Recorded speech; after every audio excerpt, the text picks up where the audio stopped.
Bacaan yang diperdengarkan gereja pada kita hari ini diambil dari Injil Lukas bab 15 ayat 1 sampai dengan 10 yang diawali dengan para pemungut cukai dan orang-orang berdosa biasa datang kepada Yesus untuk mendengarkan Dia. Perikop sebelumnya, Lukas bab 14 di bagian yang terakhir, setelah Yesus menyampaikan banyak pengajarannya, Yesus menyatakan, siapa punya telinga untuk mendengar, hendaklah ia mendengar. Lukas 14 ditutup dengan kalimat yang mengandung dua kali kata mendengar. Lukas 15 kalimat pertama juga ada kata mendengar.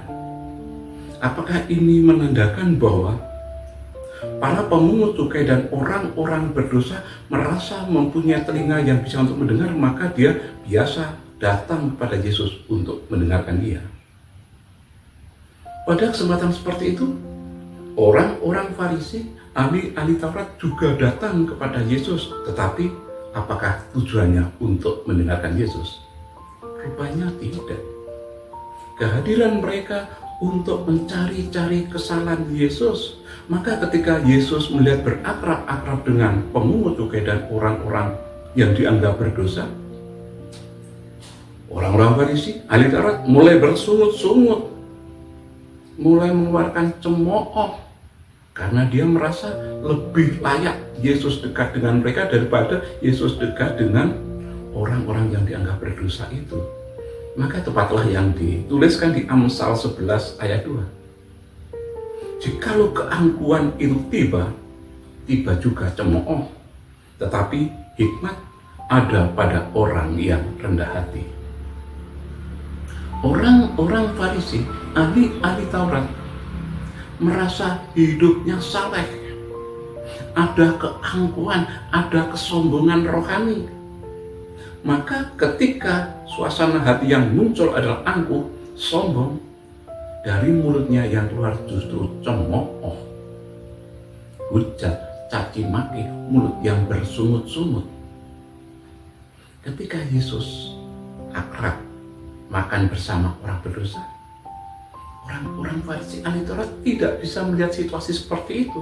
Yesus memang membenci dosa, tetapi Yesus tetap mengasihi orang yang berdosa, mendekatinya untuk mengajak berpaling, memalingkan wajahnya dari kejahatan kepada wajah Allah. Sebab setiap satu orang bertobat, ada sukacita yang besar di surga sana. Yesus senantiasa mencari domba-domba yang hilang. Keangkuhan, kesombongan rohani tampak ketika senantiasa menutup telinga dari orang lain, tapi lebih banyak menggunakan mulutnya untuk mencemooh, untuk menghujat, untuk mencaci maki. Mari kita refleksikan dalam hidup kita selama ini. Apakah kita juga pernah bersungut-sungut ketika melihat orang yang tidak aktif dalam hidup gereja, tetapi hidupnya kita lihat sangat diberkati Tuhan? Apakah mulut kita sering mengucapkan, mengeluarkan cemooh, caci maki dan hujat?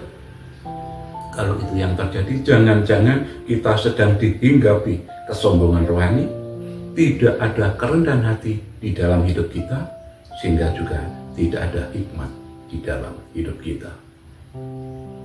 Jalan-jalan di alam terbuka, hati-hati udara sering berkabut. Ketika Yesus mengasihi pendosa, kita senang atau bersungut-sungut? Akhirnya kembali saya sampaikan, salam bijar kasih.